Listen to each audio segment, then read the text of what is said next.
Alright, now we're going to get started with the algebra side of things and start looking at algebra as a ration formulation tool. Most people freak out a little bit about the whole ration formulation thing using algebra, but this is where algebra from high school and whatnot actually begins to make sense, and we can see its application when we're trying to solve for unknown quantities. Algebra is actually easier than a Pearson square if you have more than two ingredients. You can handle it stuff a lot easier. Makes life a lot easier than trying to do a Pearson square with that.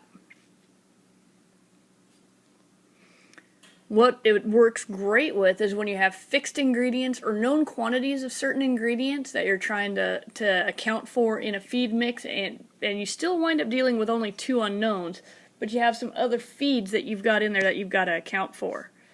It can be used for solving for multiple nutrients and multiple ingredients. It's a stair-step process to do that, extremely long and tedious, but can be done. In fact, I used to make this class do it, but we don't do that anymore.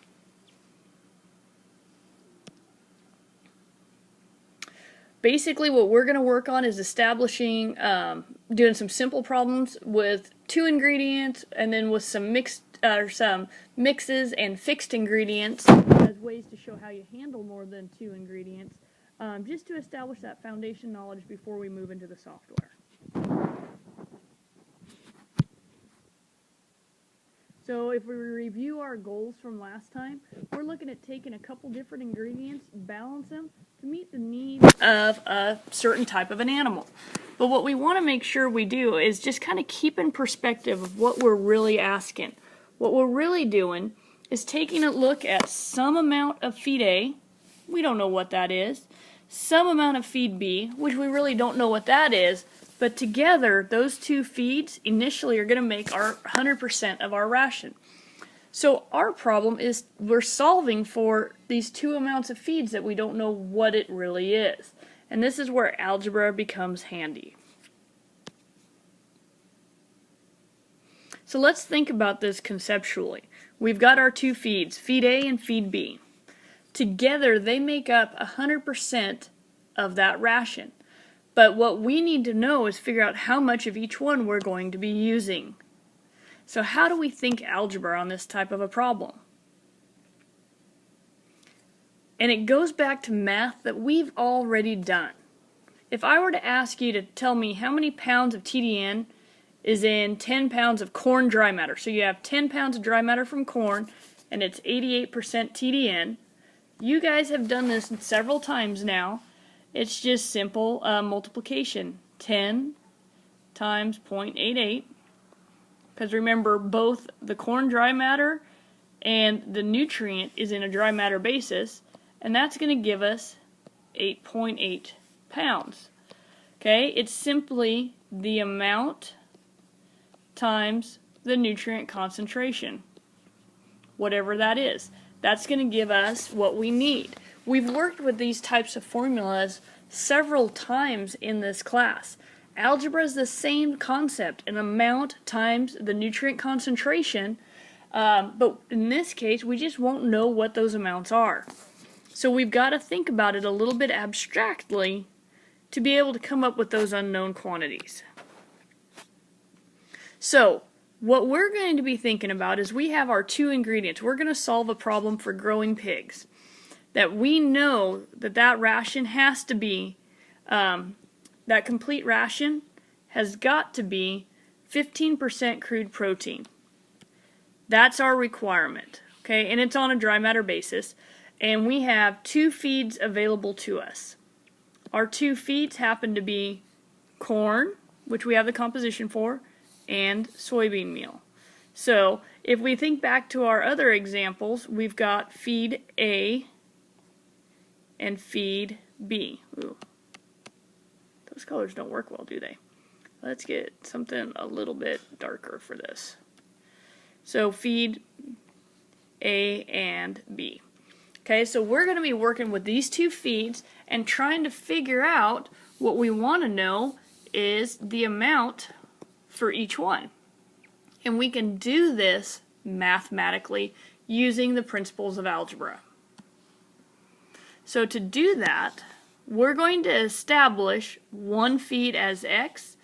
The other one will be everything else minus x. Now let's visit a little bit about how we pick x. X is going to always represent, for algebra, x is going to be the highest feed for the nutrient we need.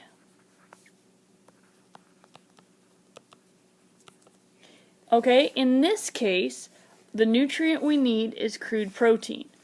Which of these two feeds is higher in protein, corn or soybean meal? Obviously, soybean meal. So it's X. Because we have only two ingredients, that means that corn is going to become everything else, or 100, minus X. So mathematically, we now have a couple amounts that we can work with.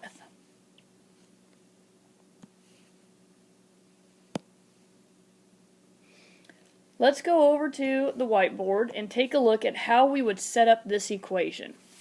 Okay, so we have our requirement. We know what our requirement is, and our objective is to have our requirement be, the nutrient concentration times the amount of feed A plus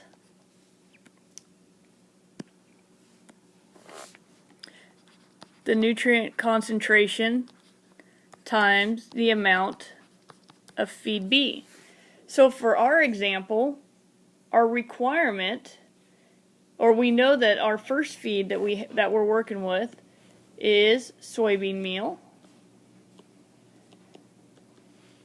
and our second feed that we're working with is corn. Okay, so we've got our two feeds. Okay, so that's going to allow the foundation for setting up our equation. So from that problem that we had on our on the previous slide, we're solving for 15% crude protein. So that's our requirement. We want to make a note that we want to keep the requirement on a whole number basis because we're solving out of 100. So our requirement is actually the same as 15 pounds of crude protein out of 100 pounds of dry matter in the ration. So we're keeping that side to a whole number. So now we're mathematically going to represent soybean meal as the nutrient concentration. So when we looked it up in the feed library, we learned that soybean meal was 50% crude protein. That's the same as the decimal form, and I'll explain that here in a minute about why we move the decimal. We also know that protein is the highest of the two feeds that we have for protein, so it is set to X. So we have 0.5X. That's going to be soybean meal. We're going to add in the amount of protein that we're expecting to get from corn. Corn had 10% crude protein, so that's the nutrient concentration, and its amount is 100 minus X. Remember, corn is everything else. So now we have set up a very simple equation. We have our two feeds represented, but now we're able to solve this equation and identify what X is and then what 100 minus X is to establish the amount of soybean meal and corn in this ration.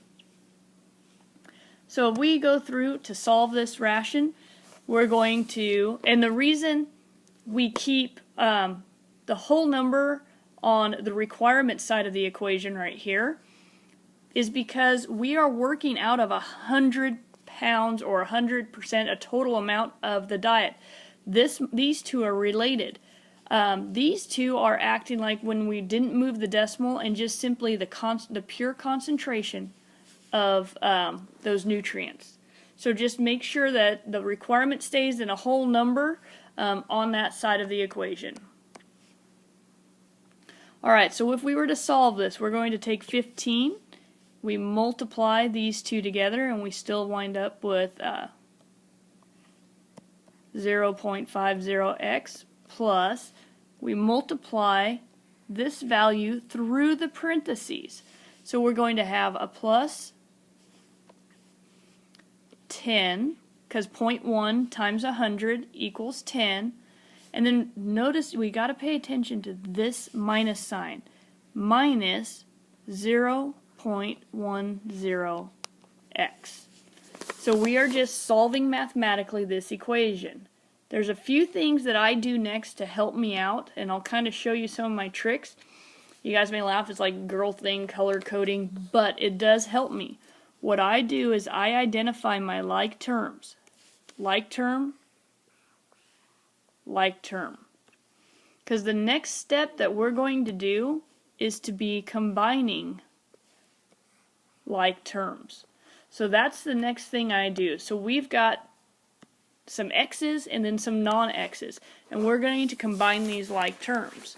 So I'm going to subtract 10 from both sides, and I'm going to combine the two x's. So it's 0.50x minus 0.1x. So that leaves us with 5 on this side equal to just wanted to select all. 0.40x. That's where we're at mathematically. Take a second, look at this, make sure you understand where these numbers are coming from. We're going to bounce over to a new whiteboard and go ahead and finish this equation. So we had, at the end of that, 5 equals 0.40x. Now we can isolate x by dividing 0.40. That isolates x, because if you go back through your basic rules of division, this will cancel out and that will cancel out.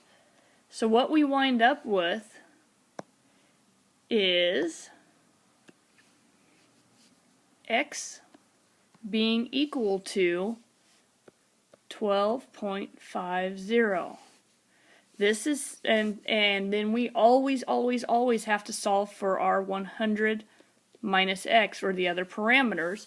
That leaves us with 87.50. So what this is telling us is that soybean meal is 12.50% of the ration on a dry matter basis. Corn is 87.50% of the ration on a dry matter basis. And you just solved your first algebra problem. I didn't ask you to go beyond this step, it's just getting it solved to a dry matter basis.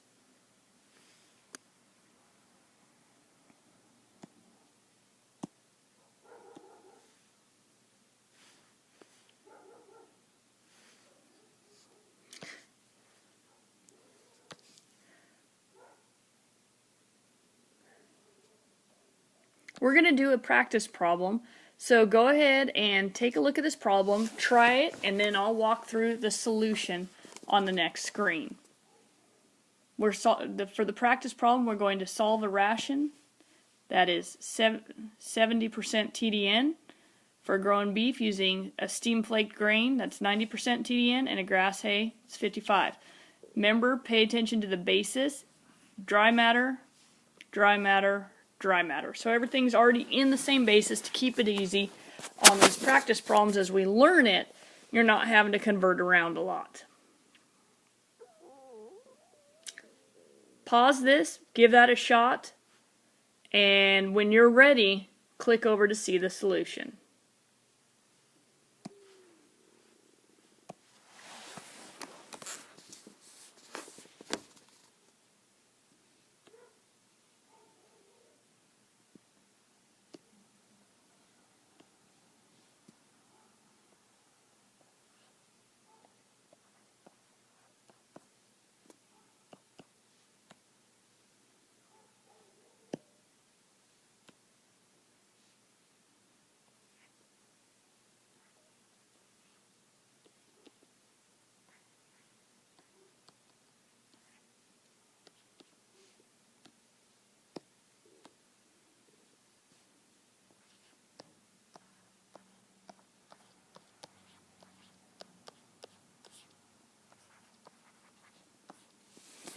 Okay, so right here, just so what you can see is we've got our requirement with 70% TDN, where the grain was the highest amount of energy, so it's 0.9x.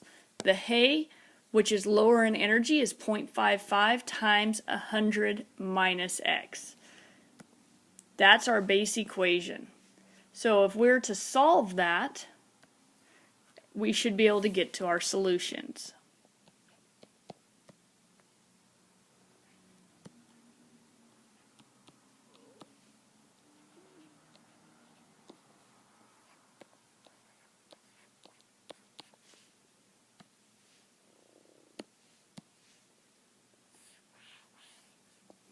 And I always identify my like terms.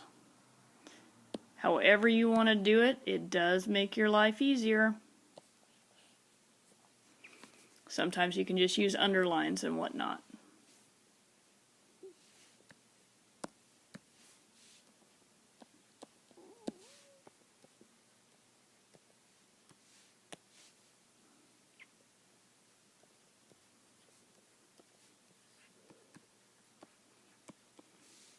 And just remember that there's a negative sign right here. So that last one is associated with the negative sign.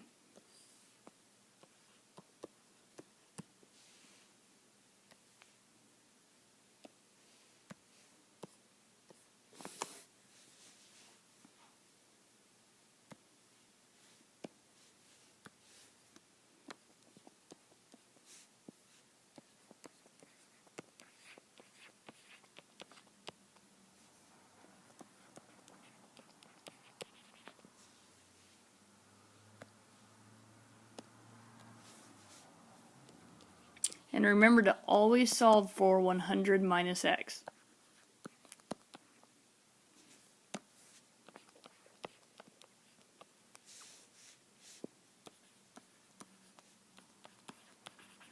I just realized it's not specifically corn, although it could be corn.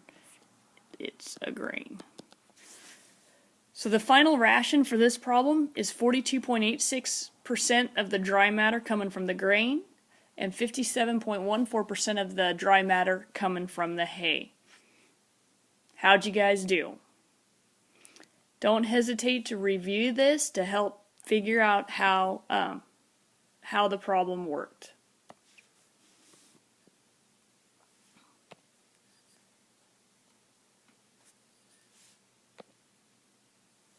That's it for this first part on the algebra side of things.